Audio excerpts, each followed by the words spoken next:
Hi there, my name is Andrew Albert, Sales Consultant with NetSuite. Welcome to NetSuite's SuiteSuccess pre-recorded demonstrations for manufacturing. In this video, I assume the role of a sales representative and focus on the customer dashboard. You'll notice that with NetSuite, we have an embedded CRM within the ERP, providing seamless connectivity across inventory, production, and sales activities.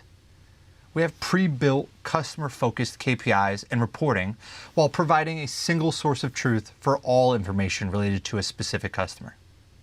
All right, let's go ahead and hop into the system. I'm now logged into NetSuite as a sales representative. Notice my role-based dashboard. Everything you see here is provided out of the box with SuiteSuccess. NetSuite puts a lot of focus on boosting productivity of your users, and we do this through the dashboard, where we aim to have a majority of what your users do on a daily basis initiated directly from here.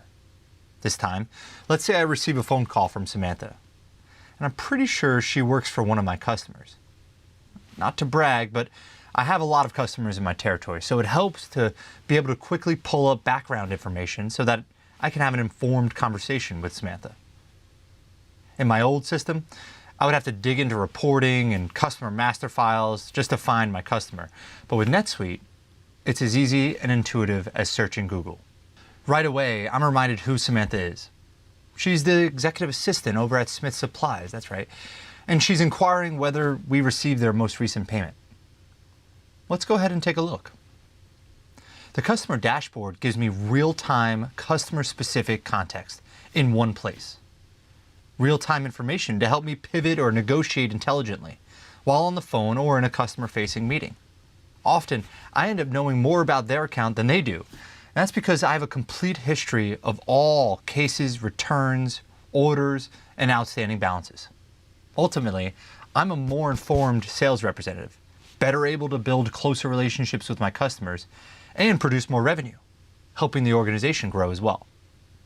To make sure I'm informed of the latest activities for Smith Supplies before helping Samantha, I can pivot and see all the recent emails sent to Smith Supplies, including automated fulfillment notifications, activities my sales folks have set up or executed recently, as well as any files associated with my customers. In this case, I can pull up the business consulting contract right from here. No longer do I need to dig through my email, my shared drive or local drive, or make a couple phone calls to see what interactions we've had with a customer. All of this context is immediately available in real time, saving me and my teams time and headaches, not to mention being able to provide better customer service with a more informed perspective. Each customer record also has a list of contacts. I can see that Samantha is on the list of contacts for this customer. That's why she appeared in my original search. Samantha's wondering if we had received the most recent payment. Taking a look here, I can see that we did, and it has been deposited. However, it looks like Smith Supplies still has an open balance. Now, they're a good customer, so I'm not too worried. Their open balances aren't delayed or overdue, so we're in good shape. Samantha is happy to have confirmed the payment was received and, more importantly, is satisfied that we have them in good hands with no confusion about their relationship with us.